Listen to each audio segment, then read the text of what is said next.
Sonu Yadav and you all are welcome in your channel Beyond Imagination. So today I am going to start the next topic of mechanical. The we are here for explain the first unit of the mechanical engineering. So basically हम लोगों ने last topic में statically determinant beam और statically indeterminate beam तक questions अपने कर लिए थे, ठीक है। वहाँ तक हम लोगों ने देख लिया था कि इसका क्या रोल होता है, कौन कौन सी चीज़ें इसमें यूज आती हैं, ठीक है। बट फिर भी हम लोग एक बार इसका रिकैप कर लेते हैं कि कौन सी चीज़ें इसमें ज़रूरी हैं, ठीक है। Statically determinant beam is that beam whose external support reaction can be calculated using the normal static equilibrium equations sigma fx is equal to 0 sigma fy और sigma m is equal to 0 is known as statically determinant beam। मतलब कि ये simply supported beam cantilever beam इसके example हैं। इसमें मतलब दो या दो से ज़्यादा अधिकतर इसमें कोई सपोर्ट की ज़रूरत नहीं होती है, जो स्टैटिकली डिटर्मिनेंट बीम होती हैं, ठीक है। ये सिंपल सी बीम होती हैं, ठीक है। इसमें कोई ज़्यादा चीज़ों की ज़रूरत नहीं होती है। बट जो स्टैटिकली इनडिटर्मिनेंट बीम होती हैं उसमें having more supports there needed, मतलब उसमें एक से ज़्यादा सपोर्टर की रिक्वायरमेंट रहती है। इसलिए उसके एग्जाम्पल तुम्हारे कंटिन्यूस बीम आते हैं, एंड सपोर्टेड बीम आते हैं और फिक्स सपोर्टेड बीम आते हैं। इनमें हम लोग मल्टीपल सपोर्ट दे सकते हैं अपनी बीम को स्टेबल करने के लिए। इस वजह से ये स्टैटिकली इनडिटर्मिनेंट बीम की कैटेगरी में लाई करती हैं, ठीक है। अब हम लोग देखते हैं share force and bending movement in beams. ये बहुत इंपॉर्टेंट क्वेश्चन है और टॉपिक भी है। इसमें इसमें इस टॉपिक में बहुत सारे क्वेश्चंस बनते हैं, ठीक है, जो यूनिवर्सिटी एग्जाम ले पूछती है। वो पूछ लेगी कि एसएफडी होता क्या है, शेयर फोर्स डायग्राम किस यूज में होता है, किस पर्पज़ के लिए हम लोग यूज करते हैं। तो हम लोग वही देखते हैं यहाँ पे। Shear is a strain produced by pressure in the structure of a beam when its layers are laterally shifted in relation to each other। मतलब शेयर एक ऐसा स्ट्रेन है जो प्रोड्यूस करता है किसी एक्सटर्नल प्रेशर के द्वारा, जब किसी भी हम स्ट्रक्चर ऑफ बीम को कंसीडर कर रहे होते हैं। लेकिन जो जो ये अप्लाई होता है ना, वो इसकी लेयर्स पे अप्लाई होता है जो कि लेटरली शिफ्टेड होती हैं। जैसे इस वाले एग्जांपल में देखो, एक तुम्हारी ये ए ब्लॉक की बीम है, एक तुम्हारी बी ब्लॉक की बीम है। लेकिन यहाँ पे जब तो स्ट्रेन लगेगा ना, शेयर फोर्स लगेगा, वो ऐसे लगेगा, एक एंटी क्लॉकवाइज डायरेक्शन में तो एक क्लॉकवाइज डायरेक्शन में लगेगा, एक अपवर्ड लगेगा तो एक डाउनवर्ड लगेगा। तो इसलिए यहाँ पे लेटरली शिफ्टेड का वर्ड का यूज किया गया, ठीक है। ये तुम्हारा शेयर फोर्स ऐसे फोर्स लगता है, ठीक है। कोई ऐसा फोर्स नहीं लगता, एक ऐसा लग गया और एक ऐसा लग गया, ये शेयर फोर्स की कैटेगरी में नहीं आता है, ठीक है। ये बात ध्यान रखना दोस्तों, ठीक है। थर्ड पॉइंट देख लेते हैं। It is obtained as algebraic sum. जो शेयर फोर्स तुम्हारा कैलकुलेट किया जाता है, ये सारा सम होता है। जहाँ इस पॉइंट से तुम शुरू करो इस पॉइंट तक जितना भी तुम्हारा फोर्स लगेगा वो सब कैलकुलेट किया जाता है शेयर फोर्स की कैटेगरी में, ठीक है। और जो शेयर फोर्स होता है ये अलजेब्रिक सम होता है, और इसमें जितने भी फोर्स नॉर्मल डायरेक्शन में लग रहे हैं, परपेंडिकुलर डायरेक्शन में लग रहे हैं, चाहे वो डाउनवर्ड डायरेक्शन हो या अपवर्ड डायरेक्शन में, वो सब कंसीडर किए जाते हैं इसकी एक्सिस में, चाहे वो लेफ्ट साइड में लग रहे हो या लेफ्ट राइट साइड में लग रहे हो, ठीक है। तो ये बात ध्यान रखना। देखो फोर्स लेफ्ट या राइट दो ही डायरेक्शन में लग सकते हैं कि तुम्हारी लेफ्ट ये होगी, राइट ये होती है। चाहे इधर से फोर्स तुम मान लो, चाहे इधर से मान लो, ठीक है। ये लेफ्ट वाला भी पॉजिटिव हो सकता है या राइट वाला भी तुम्हारा नेगेटिव हो सकता है, ठीक है। ये डिपेंड करता है कौन सी कैटेगरी हम लोग यूज कर रहे हैं, ठीक है। Shear force diagram represents the variation of shear force along the length of a beam. ये डिपेंड करता है कि कितनी लेंथ है बीम की, उस पर उसके अकॉर्डिंग ये वेरिएट करता रहता है तुम्हारा शेयर फोर्स डायग्राम। ऐसा पर्टिकुलर नहीं है कि भैया इस चीज़ के लिए इतनी तुम्हारा शेयर फोर्स डायग्राम होगा या इतना फोर्स लगेगा, ठीक है। ये वेरी करता है, ये सिचुएशन पे डिपेंड करता है कि कैसी सिचुएशन शेयर फोर्स डायग्राम के लिए अवेलेबल है, ठीक है। अब हम लोग देखते हैं कि तुम्हारा व्हाट इज बेंडिंग मूवमेंट। ये बेंडिंग मूवमेंट क्या होता है और इसके डायग्राम देखेंगे, ठीक है। Bending movement is the normal movement that tries to bend the beam and is obtained as algebraic sum of movement of all forces about the section acting either to left or to the right of section। मतलब या तो ये left लगेगा या right लगेगा, section में कहीं भी लग सकता है बेंडिंग मूवमेंट। लेकिन ये क्या होता है, ये बेंड करने के काम आता है। जैसे कोई बीम है वो बेंड हो गई, ठीक है। बेंड करने में जो तुम्हारा फोर्स लगता है वहाँ पे बेंडिंग मूवमेंट लगता है, ठीक है। बट ये भी अलजेब्रिक सम होता है like a shear force diagram. लेकिन जो फोर्स लगता है इसके कौन से सेक्शन पे लगता है, इधर लेफ्ट या राइट सेक्शन पे लगेगा, ठीक है। बस इसका इतना सा यूज है, बाकी इसका कोई यूज नहीं है। आगे आगे बढ़ते हैं। देखो bending movement diagram represents the variation of bending movement along the length of beam. ये वेरिएशन डिफरेंट डिफरेंट टाइप्स की वेरिएशन दिखाता है कि जैसा shear force diagram length of beam पे डिपेंड करता है, ऐसे ही तुम्हारा बेंडिंग मूवमेंट भी डायग्राम भी लेंथ पे डिपेंड करता है। कि ये डिपेंड करता है कि कौन सी सिचुएशन पे हमें कौन सा फोर्स लगाना है, कहाँ पर बेंडिंग मूवमेंट लग रहा है, कहाँ पे नहीं लगेगा, ठीक है। अब यहाँ पे हम लोग कुछ कन्वर्जन्स देख लेते हैं एसएफडी एंड पीएमडी के। इसका पॉइंट ऑफ कंट्राफ्लेक्चर होता है, ये बहुत इंपॉर्टेंट पॉइंट है। ये हम लोग 2 नंबर क्वेश्चन में आ ही जाता है कि भैया डिफाइन करो पॉइंट ऑफ कंट्राफ्लेक्चर। अगर तुम्हें 10 नंबर में क्वेश्चन नहीं देगा तो तुम्हें 2 नंबर में पूछ लेगा कि भैया ये डिफाइन करके दिखाओ। तो बेसिकली पॉइंट ऑफ कंट्राफ्लेक्चर कुछ नहीं होता है, ये हम लोग ये एसएफडी बीएमडी का डायग्राम अभी एक्सप्लेन कर रहे हैं, तो आगे जाके बता देंगे, तो it will be easy to understand what is the meaning of contraflexure for this point of view. ठीक है, तो बेसिकली पहले हम लोग एसएफडी बीएमडी देख लेते हैं and then we will describe the point of contraflexure. ठीक है, तो एसएफडी बीएमडी को ड्रॉ करने के लिए कुछ पॉइंट्स का हमें ध्यान रखना जरूरी होता है। सबसे पहले क्या होता है, obtain the values of all external support sections on the beam by applying equilibrium equation. Equilibrium equation से हम लोग सबसे पहले क्या कैलकुलेट कर लेंगे, सारी वैल्यूज को कैलकुलेट कर लेंगे जो एक्सटर्नल सपोर्ट रिएक्शन से प्रोवाइड करी गई है कोई भी बीम में। ठीक है, चाहे वो लेफ्ट साइड हो या राइट साइड हो। ठीक है, now cut the beam either to the right और to the left of an arbitrary transverse section with a free body diagram. और हमें उस बीम को ऐसी तरीके से कट करना है कि उसका एक फ्री बॉडी डायग्राम बन जाए, जिससे या तो वो राइट साइड में बने या लेफ्ट साइड में। ठीक है, वो डिपेंड करता है सिचुएशन पे, तुम कहीं से भी कट करो बट उस बीम का या उस बॉडी का फ्री बॉडी डायग्राम बनना चाहिए। ठीक है, थर्ड पॉइंट है, assume that the shear force and bending moment acting on the cut sections are in positive direction।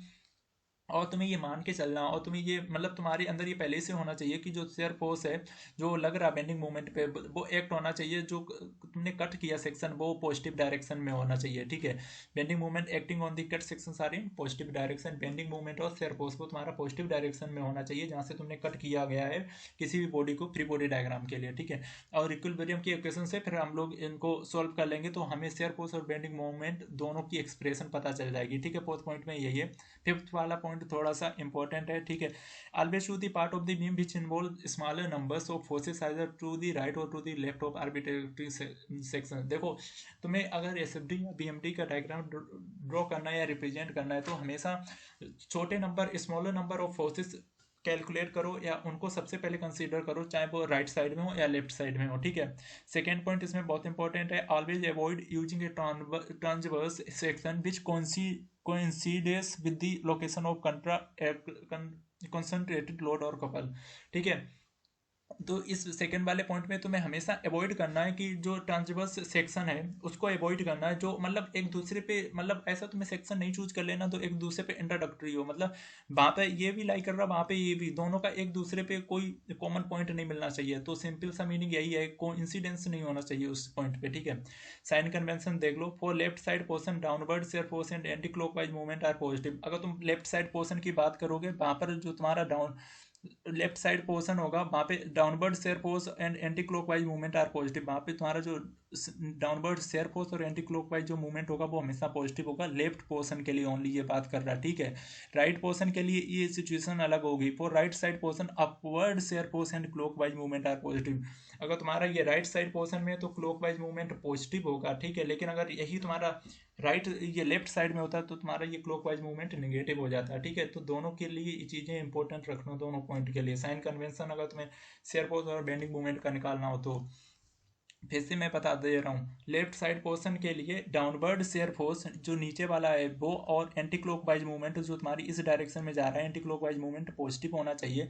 और राइट साइड पोर्शन के लिए जो तुम्हारा अपवर्ड शेयर फोर्स और तुम्हारा जो क्लॉकवाइज मूवमेंट है वो हमेशा पॉजिटिव होना चाहिए। दोनों में रहेगा पॉजिटिव, बट ये डिपेंड करता है कि कौन सी हम पोर्शन यूज कर रहे हैं, लेफ्ट साइड पोर्शन या राइट साइड पोर्शन। ठीक है, अब देखो पॉइंट ऑफ कंट्राफ्लेक्चर हमने बताया था 2 नंबर में आता है, इसका सिंपल सा मीनिंग यही होता है कि जहाँ पर ये लेफ्ट पोर्शन और राइट पोर्शन का जो मिडिल पॉइंट है ना वही तुम्हारा पॉइंट ऑफ कंट्राफ्लेक्चर होता है। इस पे कुछ नहीं होता है, यहाँ पे जो बेंडिंग मूवमेंट या तो जीरो होना चाहिए या बेंडिंग मूवमेंट जो है वो साइन चेंज करता होना दिखना चाहिए। जैसे इधर साइड पे लेफ्ट पोर्शन में तुम्हारा यहाँ पे देखो तुम्हारा जो डाउनवर्ड से फोर्स और एंटी क्लॉकवाइज मूवमेंट पॉजिटिव होता है, ऐसे ही राइट साइड के लिए इस वाले पॉइंट से तुम्हारा इधर के लिए क्या होना है, अपवर्ड शेयर फोर्स और क्लॉकवाइज मूवमेंट पॉजिटिव होता है। इसी वजह से पॉइंट ऑफ कंट्राफ्लेक्चर होता है कि जहाँ पर जो सेक्शन कट हो रहा ना, ये वाली जो लाइन कट हो रही है यहाँ पे बेंडिंग मूवमेंट या तो जीरो हो या तो बेंडिंग मूवमेंट साइन अपना चेंज कर रहा हो, बस दैट्स इट। इतनी कहानी है पॉइंट ऑफ कंट्राफ्लेक्चर की। ठीक है, ये तुम लिख के जाना 2 नंबर में पक्का क्वेश्चन ये तुम्हें मिलेगा। ठीक है, ये जो इसी वाला जो इसका पार्ट है, ये वाला क्वेश्चन इतना इंपॉर्टेंट नहीं है, इसको तुम अवॉइड कर सकते हो। ठीक है, आगे बढ़ते हैं, जो क्वेश्चन इंपॉर्टेंट है भैया मैं बता रहा हूँ यहाँ पे। ठीक है, और इसमें से ये क्वेश्चन पढ़ के चले जाना एक बार 1.21 वाला। ये क्वेश्चन पूछता तो नहीं generally, but may be there is some chances कि काफ़ी दिनों से नहीं पूछा गया तो ये शायद ये क्वेश्चन पूछ दे दोबारा से, यूनिवर्सिटी अब की बार रख दे। बट एक बार तुम देख लेना, यहाँ पे भी एस और BMD का डायग्राम बनाना है। SFD शेयर फोर्स डायग्राम और BMD तुम्हारा बेंडिंग मूवमेंट डायग्राम। ठीक है, इतनी सी कहानी है इसकी। ठीक है, अब आगे बढ़ते हैं। अब यहाँ पे देख लो, यहाँ पे कौन सा क्वेश्चन, हाँ ये क्वेश्चन थोड़ा सा मैं बता दे रहा हूँ। इस क्वेश्चन में क्या करना है, इसमें भी ड्रॉ तुम्हें करनी है SFD BMD for cantilever of length L carrying a point load W at the free and. Free and पे W लोड लग रहा है, तो उसी का तुम्हें SFD BMD कैलकुलेट करना है। ठीक है, देखो तो पहले तुम एक्स एक्सिस के लिए शेयर फोर्स निकालोगे, ठीक है, फिर एक्स एक्सिस के लिए बेंडिंग मूवमेंट निकालोगे, तो तुम्हारा ये डायग्राम बन जाएगा। तुम्हारा ये डायग्राम से तुम SFD बना लोगे, शेयर फोर्स डायग्राम। जब तुम्हारा शेयर फोर्स डायग्राम बन गया तो सिंपली तुम्हारा BMD बन जाता है। ठीक है, BMD बनने में टाइम नहीं लगता, केवल शेयर फोर्स डायग्राम तुम्हें एक बार देखना पड़ेगा। जब ये दोनों बन गए तो तुम यहाँ से इनकी दोनों की इक्वेशन लिख दोगे। ठीक है, लास्ट में रहेगा तुम्हारा bending movement diagram. Bending movement diagram कुछ नहीं है, बस तुम इन दोनों इक्वेशन को इक्वल करके सॉल्व कर देना, तुम्हारा बेंडिंग मूवमेंट डायग्राम निकल आएगा। ठीक है, तो ये वाला तुम्हारा क्वेश्चन यहाँ पे खत्म हो जाता है। एक बार इसको देख के जाना सही से। ठीक है, जो इंपॉर्टेंट आ रहा है भाई वो मैं तुम्हें करवाने की कोशिश कर रहा हूँ, जो तुम्हारे एग्जाम पॉइंट ऑफ व्यू से ज़्यादा बेनिफिशियल हो। ठीक है, ये वाला क्वेश्चन, हाँ ये वाला क्वेश्चन पक्का आएगा। ये वाला क्वेश्चन इसलिए मैं तुम्हें करवा दे रहा हूँ, ये 10 नंबर में क्वेश्चन अधिकतर पूछ ही लिया जाता है। ठीक है, ये 1.26 वाला क्वेश्चन ये इंपॉर्टेंट है, इसमें मार्क कर लो, ये आएगा। ठीक है, 100%। देखो इसमें क्या पूछा है, इसमें कुछ नहीं पूछा है। इसमें रिएक्शन तुम्हें कैलकुलेट डिटरमाइन करने को दी है कि तुम्हें एक रिएक्शन बी और ई पे जो बीम है, दो बीम के दो पॉइंट हैं बी और ई, तुम्हें वहां पर डिटरमाइन करनी है रिएक्शन बी और ई पॉइंट पे। ठीक है, ये तुम्हें डायग्राम गिवन होगा वहां पर। ये देखो, ये तुम्हारा बी पॉइंट रहा, जो मैं यहाँ पे सिंबल से लगा रहा हूँ चिन्ह, और तुम्हारा ये कि ये पॉइंट रहा। सबसे पहले हम लोग हॉरिजेंटल या तो इसको कैलकुलेट कर लो, तुम्हें जैसा डिपेंड करे, जैसा तुम्हें सही लगे, या तो बाई एक्सिस में इसको सबसे पहले तुम कैलकुलेट कर लो इक्वेशन। तो हम लोग सबसे पहले क्या कर रहे हैं, दो इक्वेशन बी एंड ई को ले रहे हैं और उसको इक्विलिब्रियम की सहायता से बाई डायरेक्शन परपेंडिकुलर डायरेक्शन में सिंपली हम लोग पहले इसको सॉल्व करेंगे। वो इसलिए क्योंकि जब हम बाई डायरेक्शन में सॉल्व करेंगे तो R B plus R E की वैल्यू जो भी आएगी वो हम परपेंडिकुलर के इक्वल कर देंगे, तो हमें बस एक वैल्यू निकालनी पड़ेगी आर बी या आर ई, तो हमारा पूरा क्वेश्चन सॉल्व हो जाएगा। ठीक है, तो सबसे पहले हम लोग बाई डायरेक्शन में चलते हैं, sigma F Y equal to 0 कर देते हैं। ठीक है, वो ऑफ कोर्स मानना ही पड़ेगा तुम्हें, वो इतने क्वेश्चन करते आ रहे हो सॉल्व तो तुम समझ गए होगे। अब यहाँ से बाइक डायरेक्शन में मूव करते हैं, तो R B plus R E. ठीक है, थोड़ा सा क्वेश्चन भी देखते जाओ। R B plus R E देखो, R B plus R E कहाँ से तुम मूव करोगे, R B plus R E equal to 10 × 2, 10 × 2 ये वाला तुम पोर्शन लोगे। ठीक है, 10 × 2 फिर +40 इन प्लस 10 × 2, 40 + 10 × 2 10, ये वाला तुम्हारा, ये वाला यहाँ से जो 10 है ये कैलकुलेट कैसे की जाती है, यहाँ पे तुम्हारी जितनी भी डिस्टेंस है उसकी हाफ हो जाती है। 10 × 2 तुम्हारी ये हो जाएगी। ठीक है, 10 × 2 ये 2 तुम्हारी इतनी डिस्टेंस हो जाएगी, और +20 ये वाली कंसिडर की जाएगी। ठीक है, बाई डायरेक्शन में, तो तुम्हारा ये वाला क्वेश्चन यहाँ पे हो जाएगा।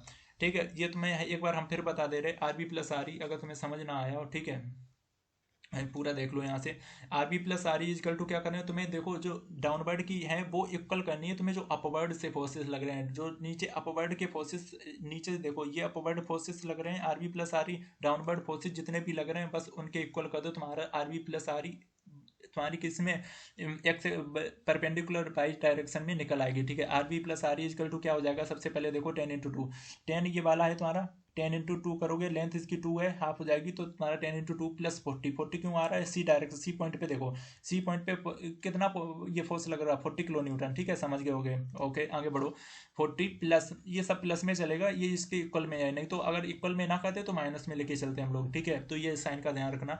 प्लस 10 × 2 कहाँ से हुआ, 10 × 2 देखो ये डी से ई वाले पॉइंट पे देखो, 10 × 2 की यहाँ की डी से ई की डिस्टेंस कितनी है, 2, तो ऊपर कितना फोर्स लग रहा है, 10 किलो न्यूटन का, इसलिए 10 × 2 किया, और प्लस लास्ट में एक एफ फोर्स भी तो लग रहा है भैया लास्ट एंड पॉइंट पे, तो तुम्हारा वो 20 हो गया। तो ये दो इक्वेशन बन जाएंगी, R B plus R E equal to 100 kilo newton, ये तुम्हारी फर्स्ट इक्वेशन मान लेना।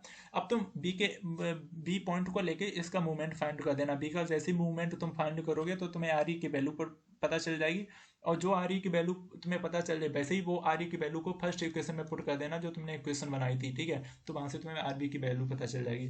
बस ये सिंपल सा क्वेश्चन करना और 10 नंबर तुम्हें मिल जाएंगे यहाँ पे। अब मैं बता रहा हूँ, इसको एक बार सही से देख के जाना तो तुम क्वेश्चन करके आ जाओगे, इसमें कुछ ज़्यादा खास है नहीं। ठीक है, अगर पढ़ के चले गए तो तुम्हारा क्वेश्चन हो जाएगा इजीली, बाकी फिर आप लोग देख लो अपने हिसाब से। ये क्वेश्चन आएगा, ये पक्का ये SFD BMD का पूरा क्वेश्चन आएगा, इंपॉर्टेंट क्वेश्चन है, एक बार पढ़ के चले जाना, ठीक है। इसमें कुछ नहीं, मैं तुम्हें बता दे रहा हूँ इंपॉर्टेंट जो क्वेश्चन है, जो चांसेस ज़्यादा लग रहे हैं वो क्वेश्चन मैं एक्सप्लेन भी कर दे रहा हूँ, ठीक है। ये SFD BMD का तुम एक क्वेश्चन तुम देख लोगे तो उस अकॉर्डिंग से तुम्हें समझ आ जाएगा कि ठीक है, या तुम्हें जो स्क्रीनशॉट लेना है तो तुम स्क्रीनशॉट ले लो कि जो मैं बता रहा हूँ ये क्वेश्चन आने के चांसेस ज़्यादा हैं, ठीक है। ये वाला क्वेश्चन भी इंपॉर्टेंट लग रहा है, ये क्वेश्चन काफ़ी दिनों से आया नहीं, बट ये आने की चांसेस हैं, इंपॉर्टेंट क्वेश्चन है ये वाला, देख के जाना। जो मैं बता रहा हूँ वही क्वेश्चन देख के जाना। देखो, एक तुम्हें पता है पूरे मैकेनिकल में 5 यूनिट है, ठीक है, और हर यूनिट से सारे क्वेश्चन तो नहीं आ सकते ना। अगर एक ही यूनिट से सारे क्वेश्चन आ जाएंगे तो फिर वेटेज कम ज़्यादा हो जाएगा, इसलिए हमें पता है कौन से क्वेश्चन आएंगे कौन से क्वेश्चन नहीं आएंगे। जितने बता रहे हैं उतना पढ़ के चले जाना, तुम्हारा काम हो जाएगा। इसमें से कोई क्वेश्चन की उम्मीद नहीं लग रही है, ठीक है, ये नहीं पढ़ना है तुम्हें, बस ये यूनिट तुम्हारी यहाँ तक खत्म होती है। अगली यूनिट हम लोग introduction to IC engine and RAC शुरू करेंगे, ठीक है। तो इस यूनिट को एक बार रिवाइज कर लेना अच्छे से, जो जो मैंने क्वेश्चंस बताए उनको टिक कर लेना, और बस वही क्वेश्चन तुम्हारे एग्जाम में आएंगे, ठीक है। So thank you for today guys, we will see you in another video, bye bye.